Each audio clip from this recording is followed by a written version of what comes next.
Gracias. Bueno, terminamos la semana. Vamos hoy a Mérida, a Yucatán. Vamos a reunirnos con 8 gobernadores para firmar un convenio y mejorar el sistema de salud pública en estos 8 estados. Desde luego es un plan general que incluye a las 32 entidades federativas del país. Es decir, es para todo México el mejorar el sistema de salud pública, pero vamos a hacerlo paulatinamente para hacerlo bien, que realmente haya un cambio por la situación tan lamentable en que se encuentra el sistema de salud pública en la actualidad. Vamos a trabajar primero con 8 estados, se van a federalizar los servicios de salud en 8 estados, cada 6 meses se van a incorporar 8 estados más, de modo que este año es para 16 estados, el año próximo otros 16, y en 2 años vamos a tener un nuevo sistema de salud pública. El convenio significa que los estados trasladan los servicios de salud a la federación. Se va a hacer cargo la federación de todo el sistema de salud. Se integra todo el sistema de salud. Uno de los problemas actuales es la fragmentación, la desintegración del sistema de salud. Se los comentaba en una ocasión, tienen responsabilidad los estados, el gobierno federal, y en el gobierno federal la Secretaría de Salud, el ISSSTE y el Seguro Social. Y ahora lo que queremos es integrar los sistemas de salud y comenzar dando atención especial a la población que no tiene seguridad social, a los que no son derechohabientes. Estamos hablando de más de la mitad de la población que no tiene seguridad social, y coincide que es la población más pobre. Entonces se va a garantizar atención de primer nivel en centros de salud, en unidades médicas del Seguro Social, atención de segundo nivel, es decir, hospitalaria, en clínicas de la Secretaría de Salud, de los gobiernos estatales, y en las clínicas del ISSSTE y del Seguro se van a atender emergencias, independientemente si son o no son derechohabientes. Y esta red de atención va a incluir el que podamos trasladar pacientes a los institutos de salud, del país. Todo esto se está haciendo en acuerdo con los gobiernos estatales. Estoy llamando a la participación, sé que vamos a contar con ellos, a los médicos, a enfermeras, a todo el personal del sector salud, porque ellos han estado cumpliendo con su responsabilidad y muchos, no pocos, lo están haciendo como trabajadores eventuales por contrato, que es algo que también se va a regularizar paulatinamente, porque estamos hablando de alrededor de 80,000 trabajadores eventuales. Hay quienes trabajan por honorario, por contrato, desde hace 20 años. Vamos a regularizar la situación de estos trabajadores poco a poco, de acuerdo a la disponibilidad de recursos, pero la idea es mejorar el sistema de salud. Hay un fondo de salud de 90,000 millones de pesos que se va a emplear con este propósito. Para estos primeros 8 estados va a haber una inversión adicional de cerca de 25,000 millones de pesos. A los 6 meses, a mitad del año próximo, van a entrar 8 estados más y se les va a destinar una cantidad similar. Mientras estamos trabajando en el plan modelo en 8 estados del sureste, se va a continuar dando el servicio como siempre en el resto del país. Pero estamos conscientes de que no se está dando un buen servicio de salud. Por eso esta intervención. Quería informarles para que se sepa que vamos a atender este problema que le preocupa mucho a la gente. Nada más les doy el dato. Cuando se hizo la última consulta sobre los programas prioritarios, el programa que obtuvo más votación fue el de mejorar los servicios de salud. Le ganó incluso al programa de pensión a adultos mayores, que siempre era el programa mejor evaluado, el que tiene más aceptación en la población a nivel nacional.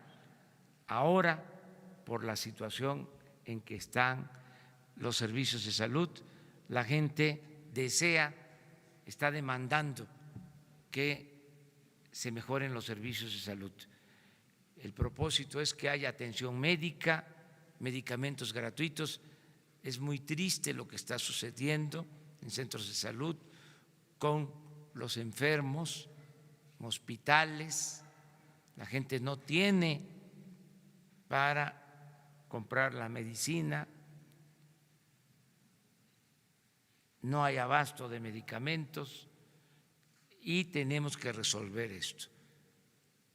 No podemos hablar de derechos humanos si no garantizamos el derecho a la salud, el derecho a la vida. Por eso vamos a atender este asunto. Ese es el propósito del encuentro del día de hoy. en Mérida, Yucatán. Hacemos una gira por el sureste, empezamos en Mérida, vamos a estar también en Ciudad del Carmen, Campeche, para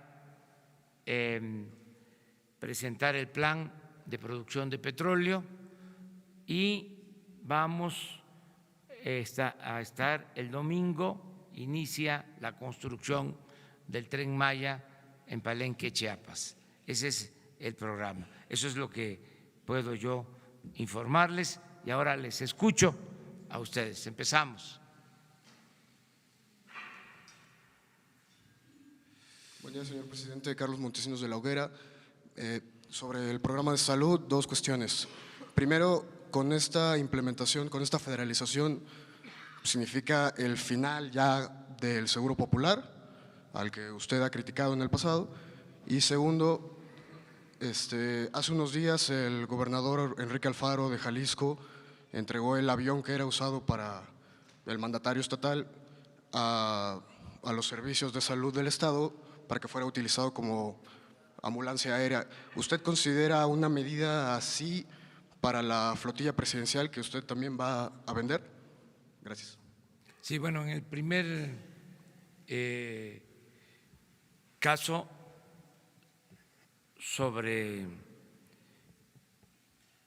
el sistema de salud actual, el llamado Seguro Popular, es evidente que no ha funcionado, que ni es seguro ni es popular y va a ser sustituido por un sistema de salud pública que garantice atención médica de calidad y medicamentos gratuitos. Es un nuevo plan de salud, pero esta sustitución se va a ir dando poco a poco, es un proceso. Los que tienen este seguro popular, aún no siendo atendidos como merecen, van a seguir incorporados al programa, es decir, no se quedan sin atención médica.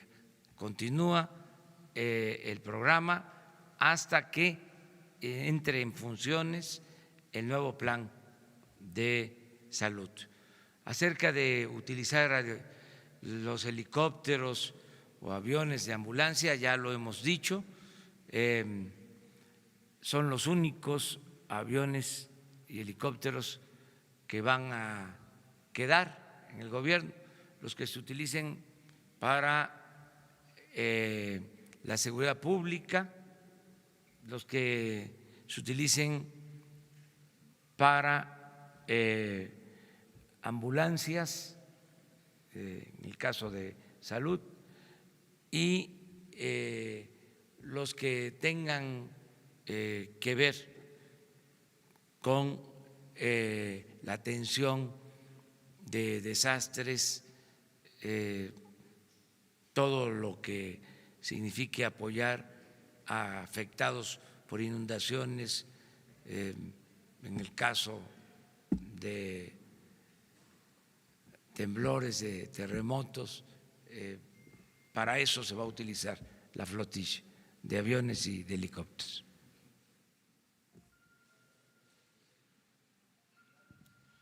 Gracias. Buenos días, presidente. Horacio Jiménez del Universal. Me gustaría hacerle tres preguntas. Su opinión sobre este acuerdo o este decreto que publicó el mandatario de Chiapas, Manuel Velasco, en el que se aprueba 16 años escolta para él y su familia. En segunda, también me gustaría preguntarle su opinión sobre estos diplomáticos que se están quejando que les reducieron el sueldo y no les está alcanzando para tener pues una vida decorosa en los países en los que están destacados. Y también en este nuevo sistema de salud que usted está planteando, también entrarían los esquemas de Pemex y de las Fuerzas Armadas para ingresar a este nuevo sistema. ¿Y cómo se llamaría este nuevo sistema de salud que usted está planteando? Gracias. Bueno, no tengo información sobre lo de Chiapas, es un asunto del Estado.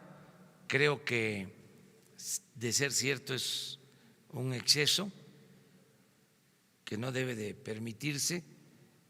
Sin embargo, eso corresponde al gobierno de Chiapas, al gobierno libre, soberano de Chiapas. Mi opinión en lo personal es que no deben de haber privilegios, que se tienen que acabar con los tratos especiales a los funcionarios. Acerca de los sueldos, pues es una ley que se aprobó en la Cámara de Diputados, la aprobó el Poder Legislativo y hay que respetarla.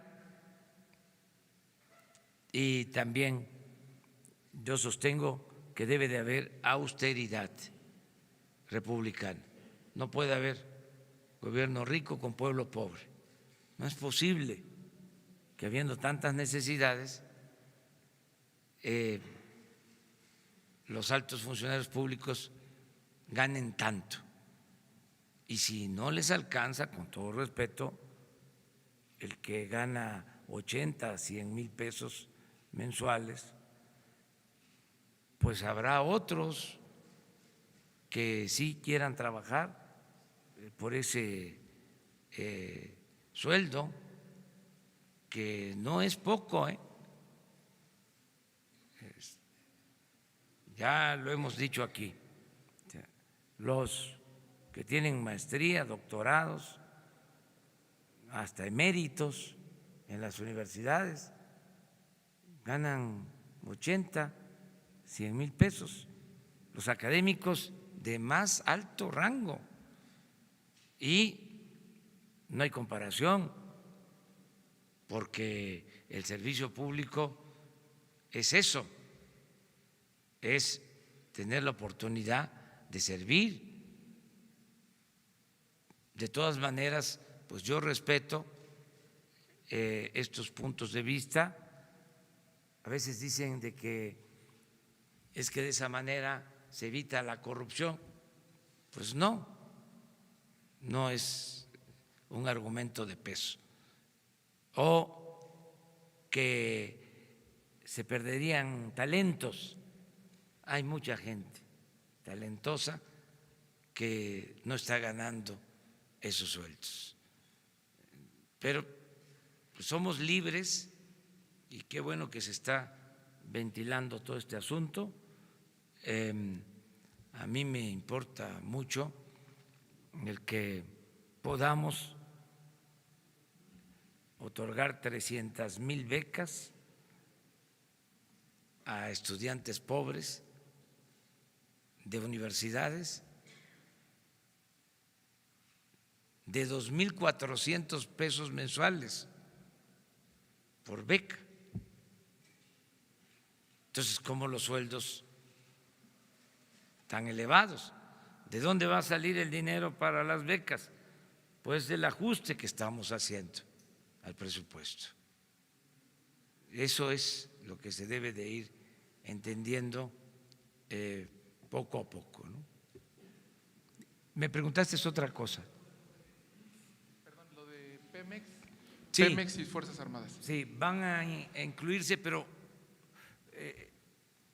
de manera solidaria, sobre todo en casos de emergencia. Ahí la atención es universal, la atención a la salud.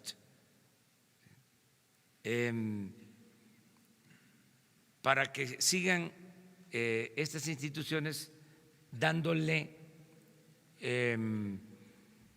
atención a sus derechohabientes. El sistema nuevo va a incluir en lo básico a quienes no tienen seguridad social, y vamos también a mejorar los servicios del ISSSTE, del seguro.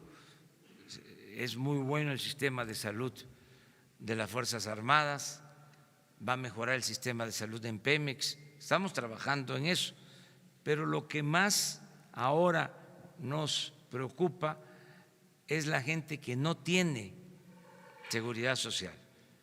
No quiere decir que los que tienen seguridad social tengan resuelto el problema. Por ejemplo, hay muchos que se inscriben en el seguro, los afilian, los inscriben al seguro los empresarios, por ejemplo, en la industria de la construcción, y terminan las obras y ya se quedan sin la seguridad social. Eso suele pasar. Entonces, a los que tienen seguridad social temporal, vamos a decir, transitoria, garantizarles que van a tener atención médica siempre buena, de calidad y gratuita, que no haya problema para nadie. Vamos a ver, puede ser salud y bienestar. La palabra bienestar va a ser el distintivo del nuevo gobierno. ¿Qué es bienestar? Es, como su nombre lo indica, estar bien.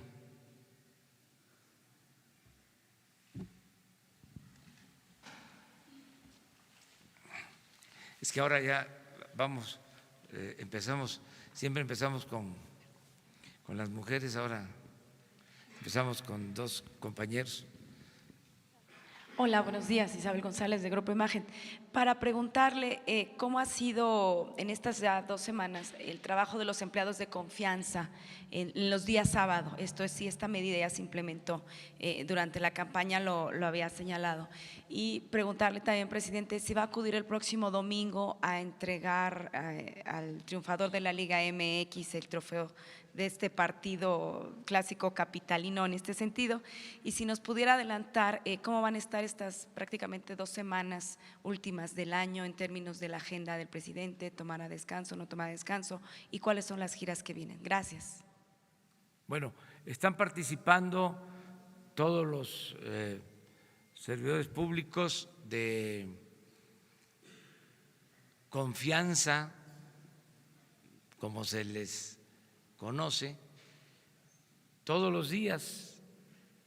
Hoy, claro que es día de labores, pero desde antes de las 6 de la mañana estaba en la reunión la secretaria de Gobernación, el secretario de Seguridad Pública, el secretario de la Defensa, el secretario de Marina, ahí llevo 4, el secretario de Turismo, 5, el secretario de Comunicaciones y Transportes, 6, el secretario de Relaciones Exteriores,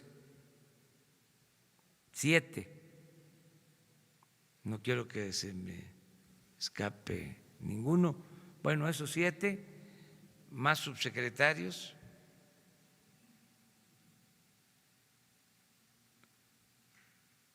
hoy por la mañana, que vimos varios temas desde muy temprano. Mañana pues me acompañan los que tienen que ver con el sector energético. Bueno, hoy el secretario de Salud, el director del ISSSTE, el director del Seguro, mañana los del sector energético, el domingo va a Comunicaciones, va a Turismo y otros funcionarios. Estamos trabajando todos los días. No calentó mucho el juego de ayer.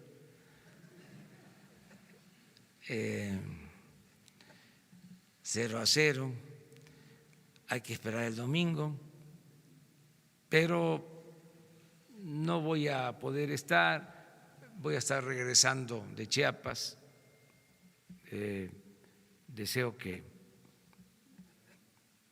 la gente se siga divirtiendo y que gane el mejor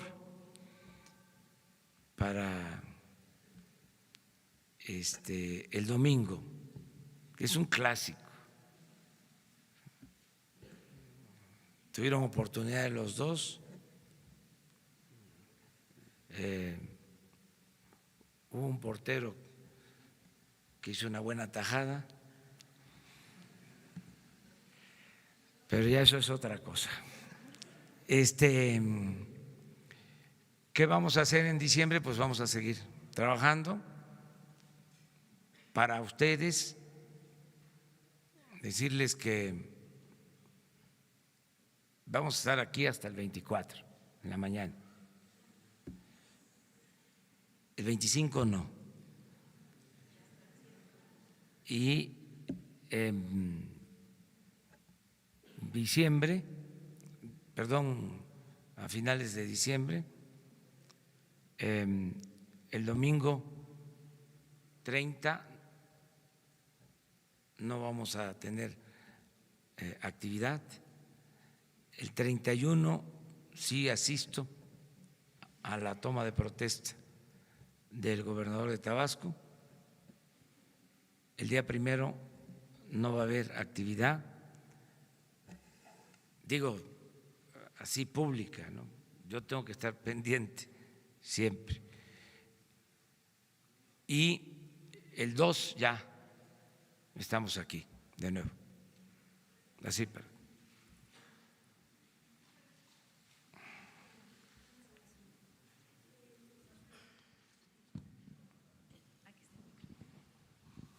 Buenos días, Nadia Sanders de México.com. Señor, me llama la atención que va a iniciar el proyecto del Tren Maya este fin de semana y preguntarle si ya hicieron las consultas a las comunidades indígenas que por Constitución se tienen que hacer y conocer si ya hay un dictamen de impacto ambiental, ya que es una zona selvática, obviamente. ¿Cómo se puede consultar este dictamen de impacto ambiental? ¿Cuáles serían las labores de mitigación? En materia de salud, el programa que presenta es cierto, una de las demandas más importantes, los servicios de salud. Exactamente, ¿solo va a requerir de un convenio con gobiernos estatales o va a requerir de reformas? ¿De qué leyes, de qué tipo de leyes, de qué ordenamientos y de qué nivel? ¿Se van a destinar, el gobierno federal va a manejar los recursos con los que hoy cuentan los estados para prestar los servicios de salud?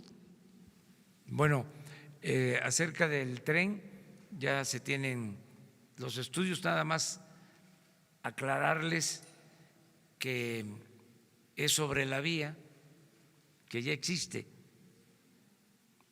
no es comenzamos en Palenque, Tenosique, Escárcega, ese tramo pues se construyó desde el gobierno de Miguel Alemán, poco antes, o sea, ya existe.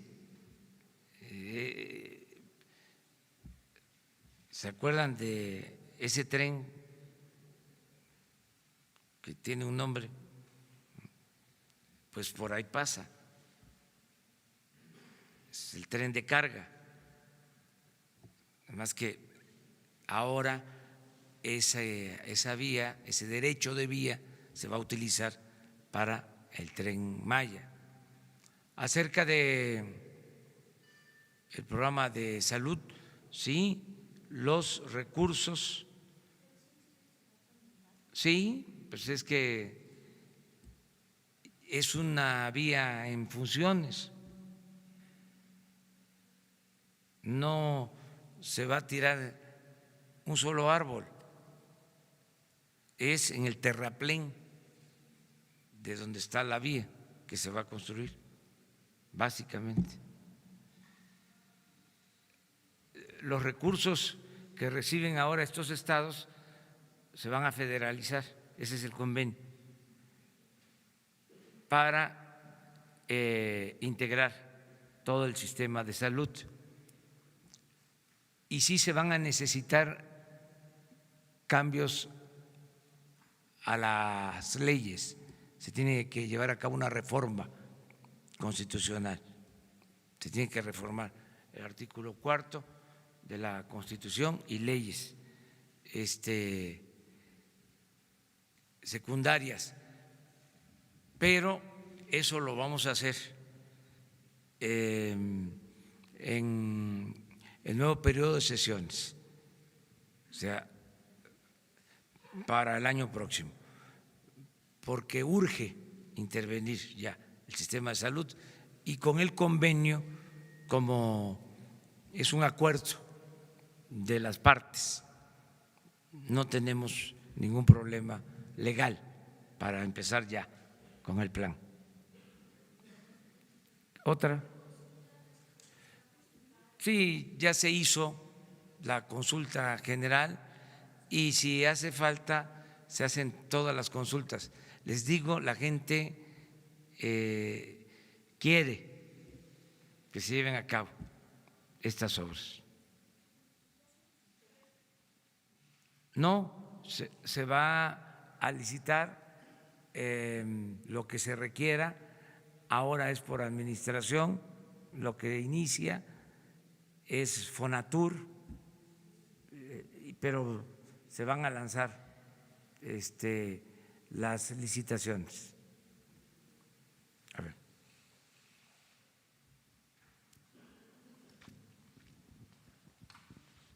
Buenos días, presidente. Daniel Blancas, de Crónica. Usted ha dicho que la corrupción, en el tema de la corrupción, la voluntad y el ejemplo cuentan.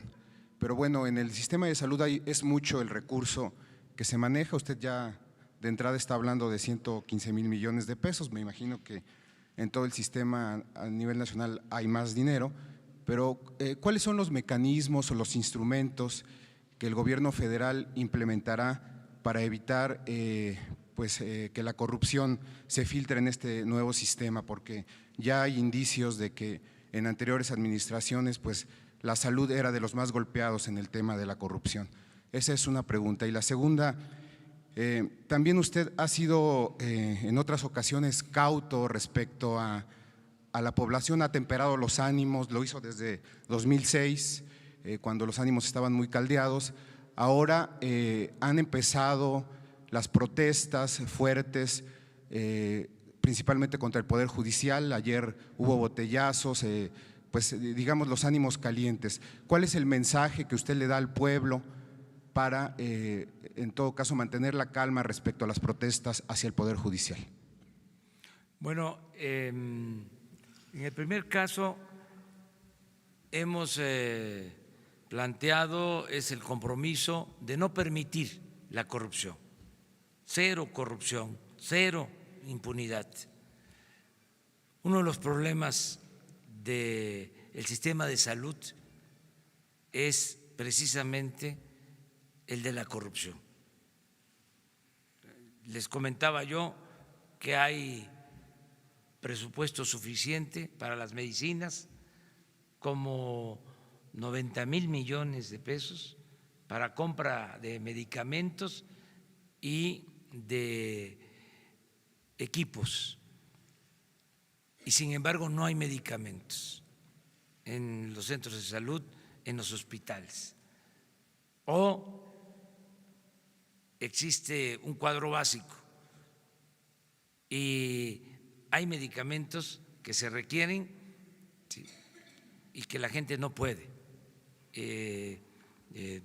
tener si hay una enfermedad grave porque no está en el llamado cuadro básico. Quiero decirles que el objetivo es que ya no exista cuadro básico, que todos los medicamentos se puedan aportar a los enfermos, todos los medicamentos. Queremos eliminar lo del cuadro básico. Estoy consciente de que hay medicamentos que no están en el cuadro básico, que son muy caros, ¿sí?, pero se van a adquirir, se van a adquirir. ¿Por qué nos va a alcanzar el presupuesto? Porque no va a haber corrupción. Es que actualmente hacían su agosto los que vendían los medicamentos, hasta políticos se dedicaban a vender medicamentos por influyentismo. Entonces se compraban muy caros los medicamentos, por eso no alcanzaban. Y otro tipo de corrupción, como el entregar aparentemente los medicamentos en almacenes y no entregarlos, ingresarlos de papel. Entonces, todo eso se va a eliminar. Yo voy a estar pendiente. El secretario de Salud es incorruptible, es una gente honesta, no solo es un científico, un especialista, Premio Nacional de Ciencia, Jorge Alcocer, sino es una gente honesta. Y va a estar la función pública pendiente en todas las adquisiciones. Vamos a pedir también la intervención de la Oficina de Transparencia de la ONU en compras consolidadas de medicamentos, de equipo. Y si no hay condiciones en el país para el abasto de medicamentos, se va a abrir la licitación para que empresas internacionales abastezcan de medicamentos el sistema de salud, porque lo que nos importa es que no falten los medicamentos. También ya está por terminarse el proceso de elección del nuevo fiscal general y va acompañado de 2 fiscalías. Se elige en el Senado a una propuesta que se hace de una terna después de una selección de 10.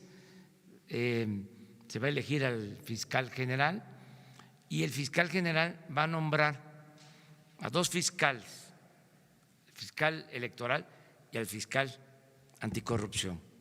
Y el propósito es eso, evitar la corrupción. Acerca de las protestas, yo sostengo lo que he dicho siempre: nada por la fuerza, no a la violencia, que podamos tener diferencias y dirimirlas de manera pacífica, con respeto a nuestros adversarios, con respeto a todos los seres humanos, que no se agreda a nadie, que no se humille a nadie, que podamos debatir, eso sí, de manera, en forma respetuosa. Coincido contigo en lo que estás planteando. A mí no me gustan esas protestas violentas. Nosotros siempre hemos protestado de manera pacífica y somos partidarios de la no violencia. No es ese el camino. En este diferendo que hay sobre los sueldos, hay instancias y que sean estas instancias las que resuelvan lo que corresponde.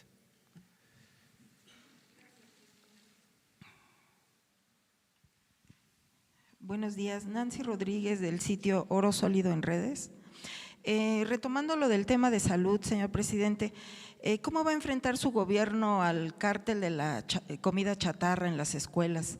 Se ha intentado en otras administraciones deshacerse de ellos y siguen vendiendo refrescos, papitas y bueno, pues esto ha provocado diabetes infantil, hipertensión infantil y obesidad en los niños mexicanos. ¿Cómo va a ser su gobierno, señor presidente? Gracias.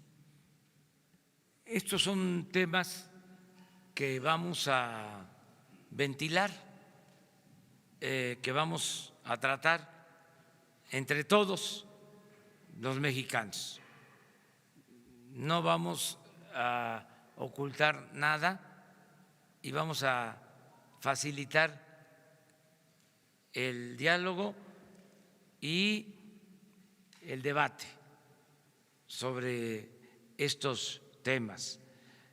Nosotros tenemos que cuidar la salud de los mexicanos y de manera especial la salud de los niños.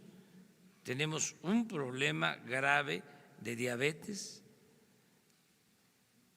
en el país y de enfermedades que tienen que ver, entre otras cosas, con los malos hábitos de alimentación. Entonces, todo esto se tiene que atender. Yo les recuerdo que fui electo con el apoyo de los ciudadanos, me debo nada más al pueblo, es el soberano que respeto, es mi amo, el pueblo de México. Entonces, todo lo que afecte la salud se va a corregir. Desde luego, lo tenemos que hacer escuchando a todos, sin imposiciones, pero que entre todos decidamos qué es lo más conveniente en cuanto a esto.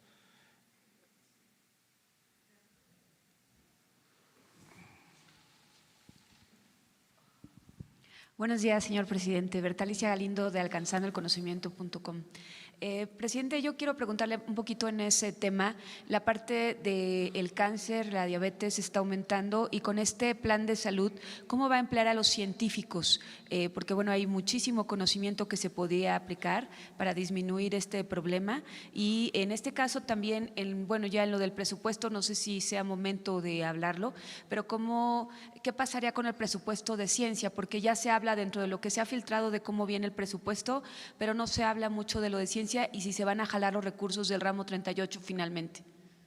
Bueno, la salud va a tener presupuesto suficiente, va a tener más presupuesto la Secretaría de Salud, por esto que les estoy comentando, nada más va a haber un aumento de 50,000 millones adicional a lo que se autorizó el año pasado de este fondo que se va a utilizar. El seguro lo mismo, va a tener más presupuesto y el ISSSTE en general. Para la ciencia igual, no vamos a dejar de invertir en todo lo que tiene que ver con innovación, con investigación científica y tecnológica y vincular, desde luego, la investigación a las necesidades de la gente, en este caso de la salud. Los centros de investigación pues van a tener todo nuestro apoyo. Estamos haciendo un reordenamiento del presupuesto, en algunos casos va a parecer que se reduce, pero es porque se está quitando todo aquello que no es básico, prioritario, indispensable. Se está quitando lo superfluo, lo que se usaba para otras cosas, para otros fines, y se está dando atención especial a lo verdaderamente prioritario.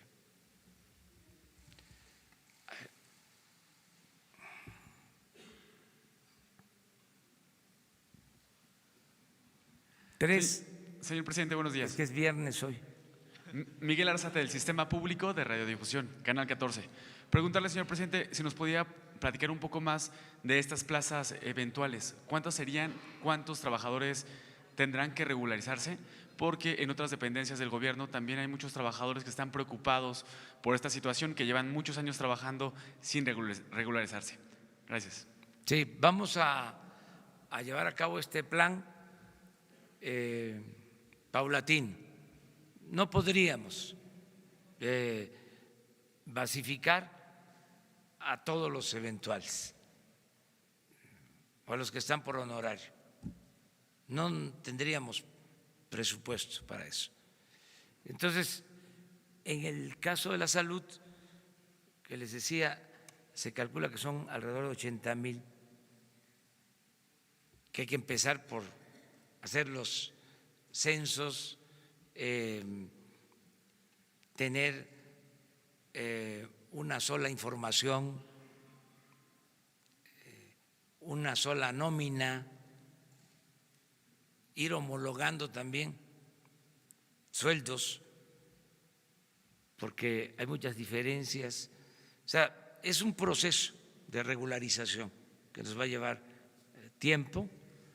Vamos a atender esto en salud, pero igual sucede en el caso, en efecto,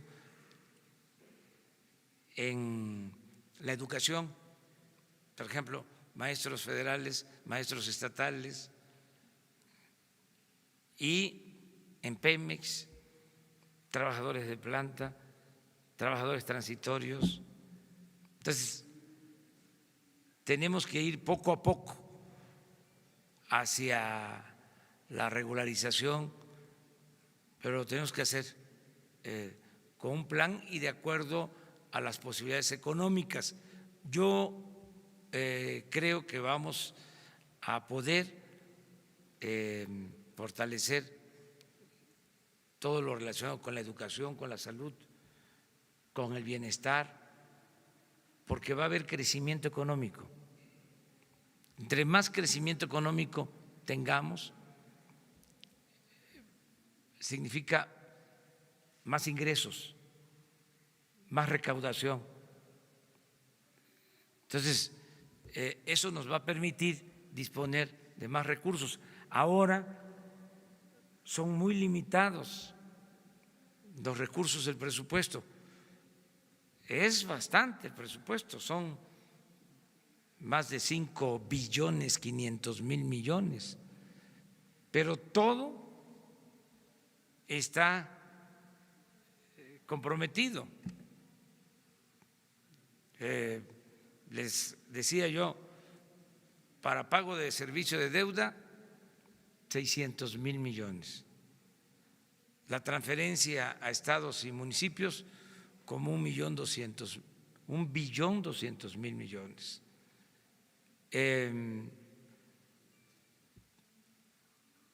Pensiones y jubilaciones, 800,000 millones.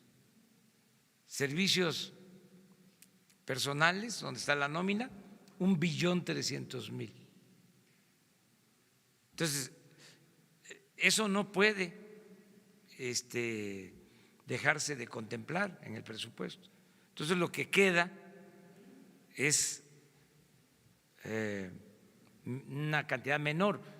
Por ejemplo, si hablamos de un presupuesto de 5.500.000.000, el gasto de inversión es de alrededor de 600,000 millones, como el 10% del presupuesto general. Entonces estamos haciendo una reingeniería en el presupuesto para utilizar mejor lo que se tiene, de lo que se dispone. Yo estoy seguro que nos va a alcanzar el presupuesto, no vamos a tener problema este año y el año próximo. Estoy pensando que vamos a tener crecimiento económico y va a aumentar la recaudación.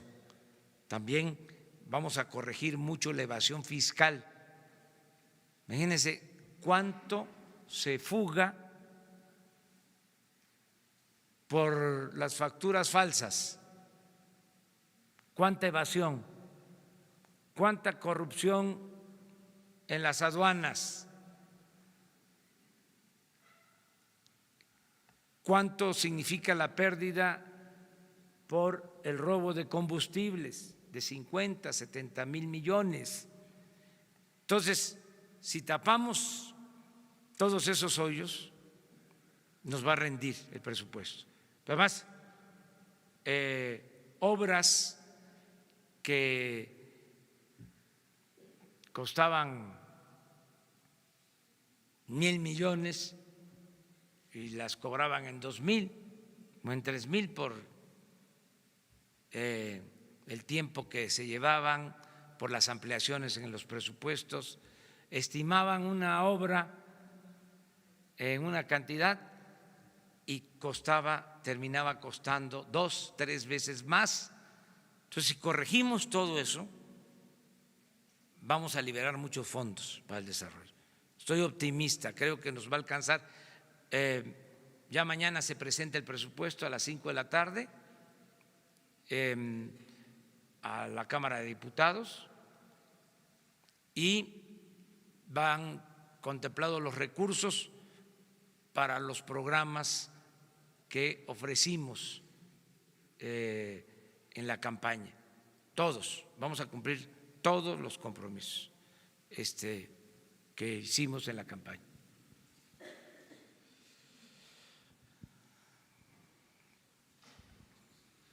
Buenos días, Krishna Corona, Agencia Informativa de Educación. Me gustaría que si nos pudiera hacer un esbozo de la reingeniería financiera que implicará la construcción de 100 universidades y el plan de becas Benito Juárez que anunciaron.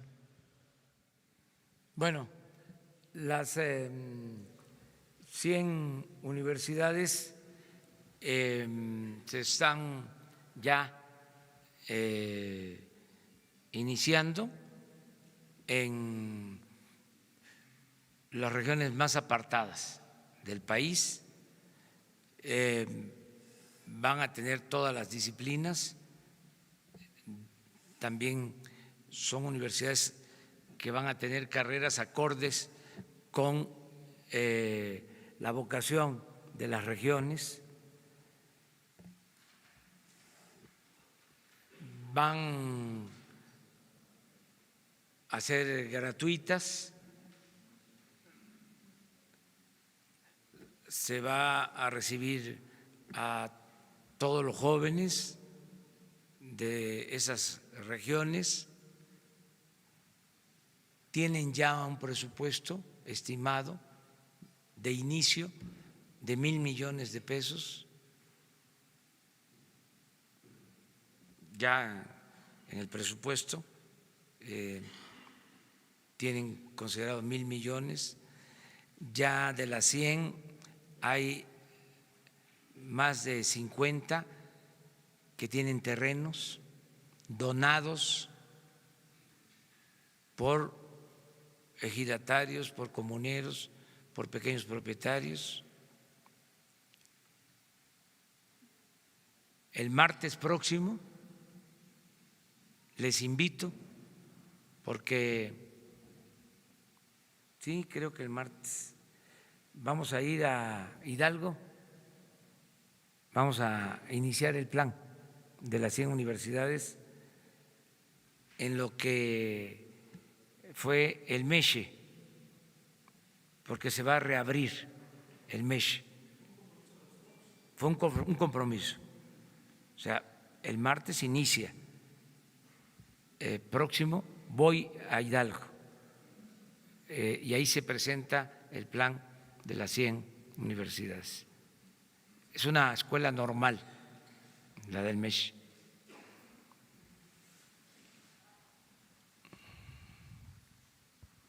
Buenos días, presidente. Carla Contreras, de Canal 11. Ante este anuncio de austeridad republicana, ¿en cuánto será necesario adelgazar el presupuesto en las dependencias federales? Y de ser así, que tenga el dato, ¿cuáles serían las dependencias donde se ha detectado que hay un exceso de personal y que tendría que haber un recorte? Y también, no sé si este programa que se está anunciando para el sector salud se podría aplicar también en el sector educativo, que el Estado asuma esta responsabilidad en las entidades donde haya pues una mayor afectación. Y por otro lado, pues ayer usted sostuvo una reunión con su gabinete, si nos pudiera enumerar pues alguna de las instrucciones que les dio en el arranque de este gobierno. Y finalmente, pues su opinión de su asistencia ayer al informe de labores del ministro presidente. ¿Cómo queda la relación entre el Ejecutivo y el Poder Judicial? Muchas gracias. Bueno, es buena la relación con los poderes. Existe polémica, hay puntos de vista diferentes en esto de los sueldos, pero se mantiene el compromiso, es nuestra convicción de respetar la independencia de los poderes. No tengo ningún problema de conciencia en ese sentido, porque creo que es necesario el que haya división, equilibrio de los poderes, que ya no exista el poder de los poderes, porque así ha sido casi siempre: 3 poderes, el legislativo, el judicial, el ejecutivo, pero el poder de los poderes, el ejecutivo. Los otros 2 poderes subordinados. Solo en la época de la República restaurada es que hubo división y equilibrio de poderes, y fueron 10 años. No, el porfiriato, como hasta los tiempos actuales, le daban la razón al presidente antes de que abriera la boca.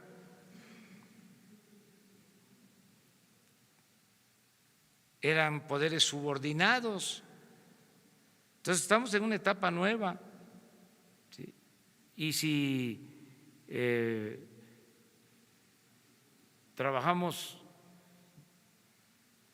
de manera conjunta, en forma respetuosa, va a ser un gran cambio, algo nunca visto.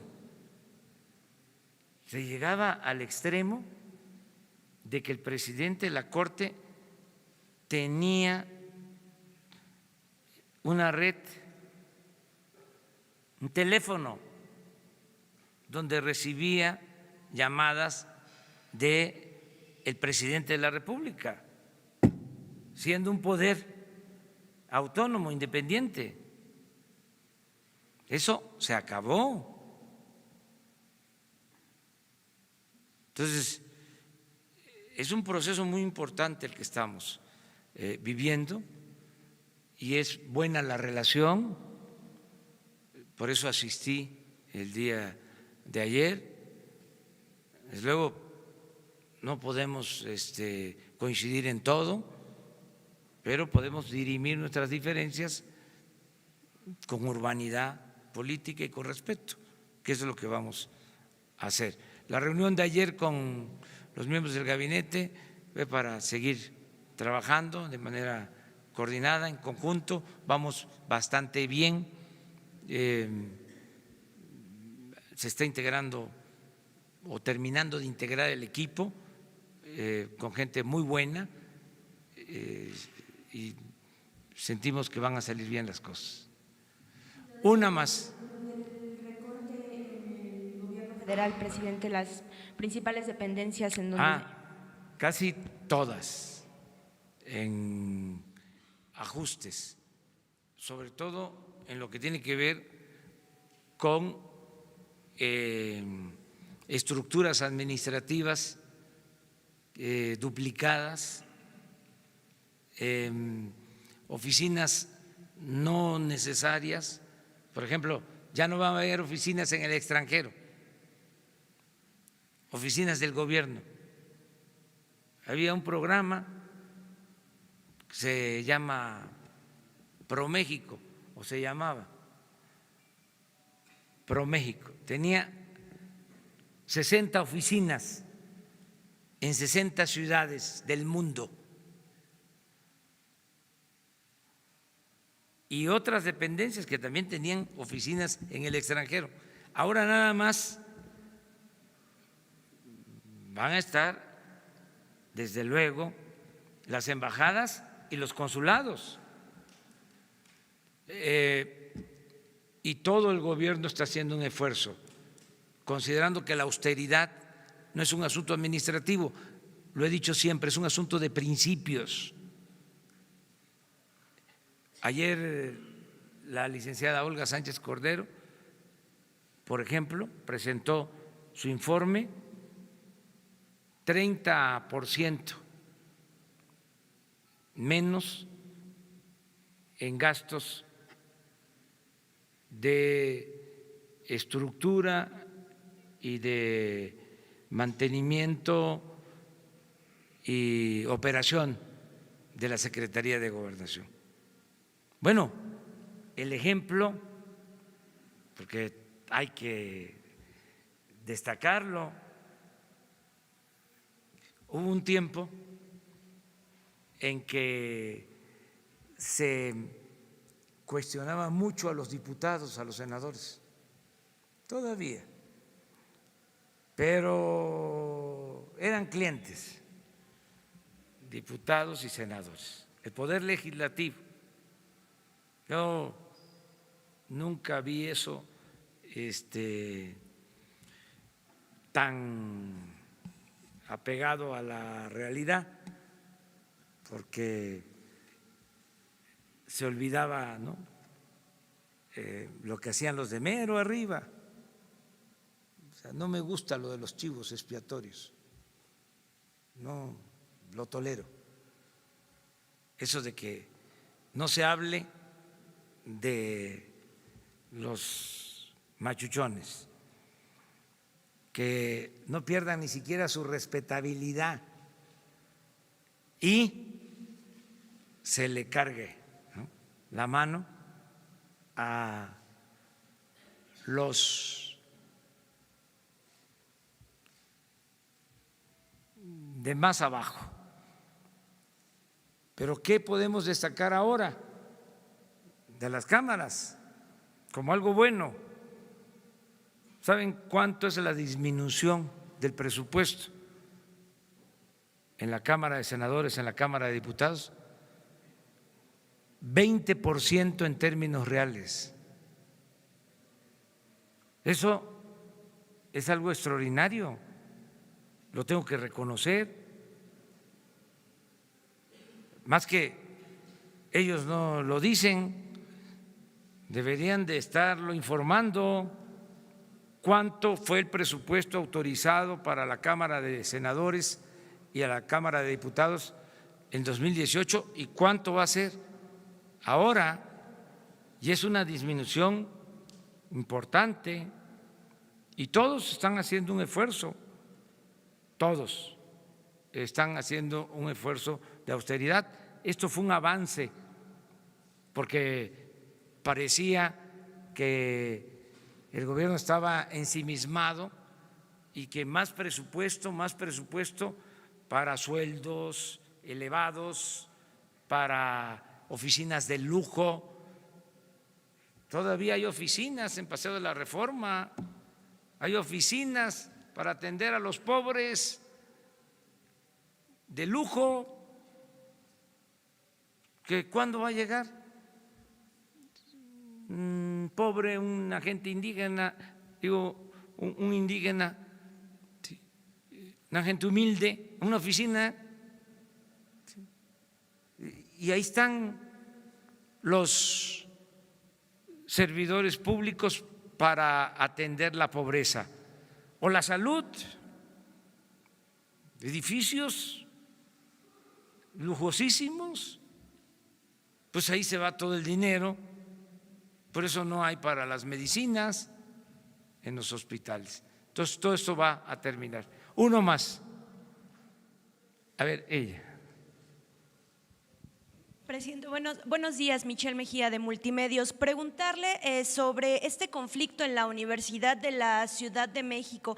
Ayer en entrevista el rector dijo que un grupo de profesores con fines políticos quieren tomar la universidad y además quieren descarrilar el proyecto académico de esta casa de estudios que usted creó. Y por otra parte, también su opinión sobre este conflicto también en la máxima casa de estudios, esto que se viene dando desde septiembre, hay ahorita también un conflicto en la Prepa 2, ya durante el periodo de transición usted tuvo un acercamiento con el rector, pero ¿cómo intervenir desde el gobierno, obviamente sin afectar la autonomía de estas dos casas de estudio? Gracias. Pues estando pendiente, apoyando a las autoridades universitarias y respetando la autonomía. Yo creo que en los centros de estudio de nivel superior, en las universidades, pues hay mucho talento,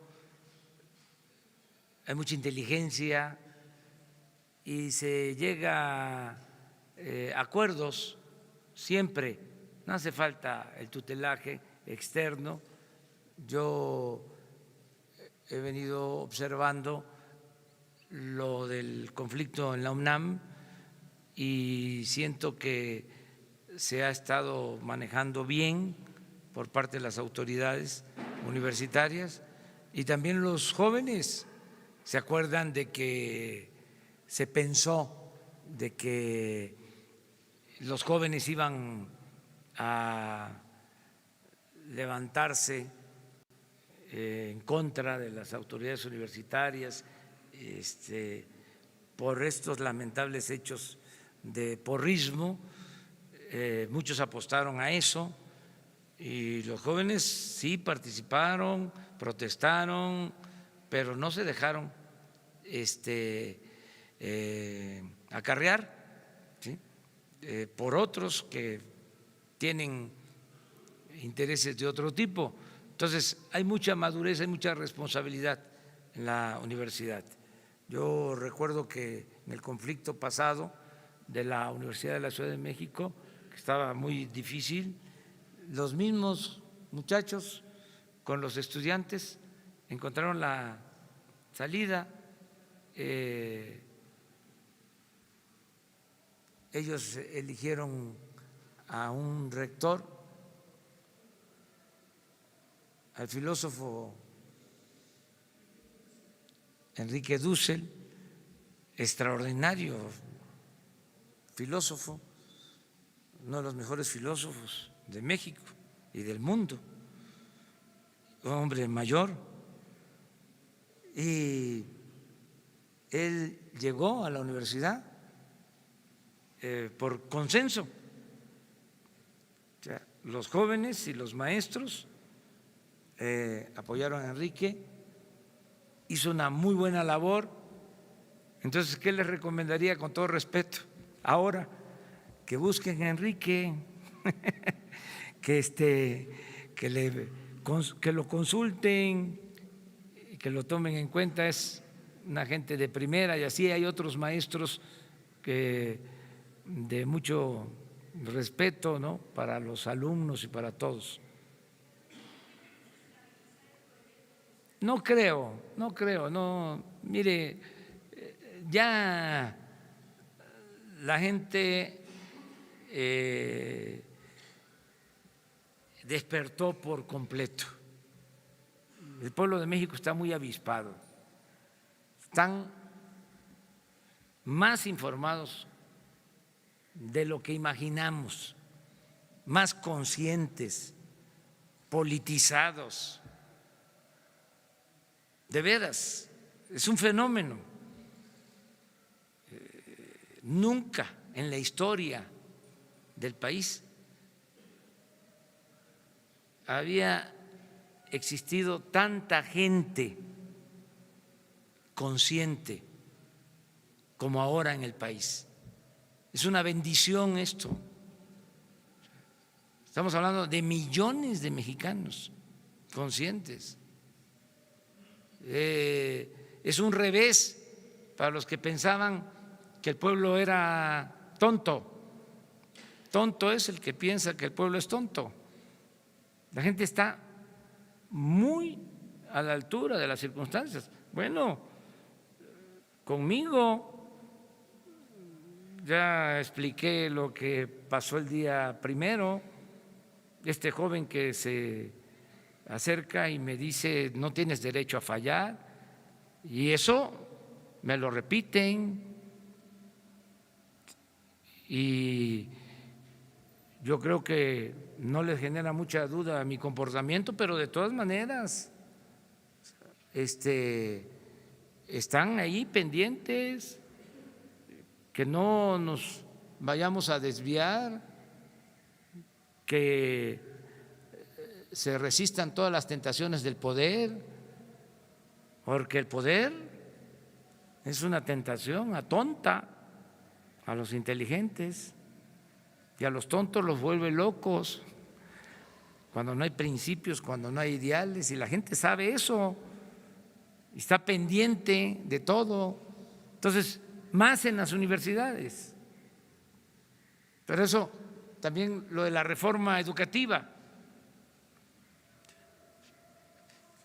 Los maestros,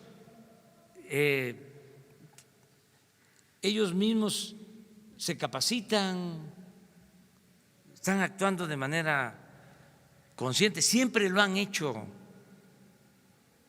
Es cosa de hacer una convocatoria generosa, un llamado generoso a que todos hagamos lo que nos corresponde para lograr la transformación del país, y la gente está a la altura de las circunstancias. Ese es un buen momento para México, es un cambio importantísimo, un cambio de mentalidad, que es lo más difícil de conseguir. Muchas veces hay revoluciones y la gente sigue pensando igual. Ahora, de manera pacífica, se produjo un cambio de mentalidad, y cuando cambia la mentalidad del pueblo, cambia todo. Eso es lo más importante. Por eso no debemos de preocuparnos. Hay problemas, pero tenemos como elemento bueno este cambio de mentalidad de los ciudadanos. Bueno, muchas gracias. Nos vemos el lunes. Muchas gracias.